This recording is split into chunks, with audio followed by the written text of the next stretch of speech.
Well, I think it certainly caught the market by surprise. I think there had been a widespread expectation that the Chinese authorities remained very reluctant to do further stimulus, but given what's going on in Japan, I think they were left with no other choice, and also the fact that the recent manufacturing PMI data does appear to be giving some suggestion of significantly slowing down. I think the bigger question, more than anything else, is whether there's more to come.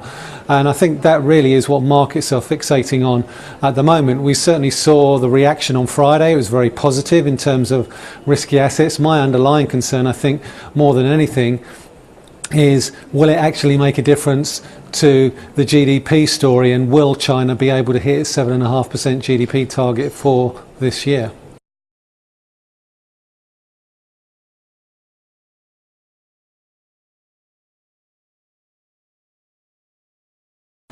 I don't think the fact that there's been no deal is really too much of a surprise. These talks have been going on for quite some time, and I certainly think that having to wait an extra month or two is probably not going to make that much difference. I think the bigger focus at the moment is really an agreement between Saudi Arabia and Iran, and the OPEC meeting later this week. I think markets are certainly more concerned about that as to whether or not we'll get a significant production cut from Saudi Arabia, in an attempt to really halt the downward spiral in oil prices that we've seen since the middle of the summer.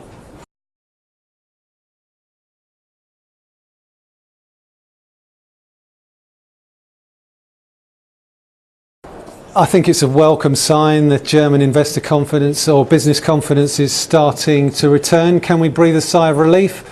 I'd like to see a little bit more than one data point before I start hanging out the flags. There's still significant problems to circumnavigate with respect to what's going on in Europe.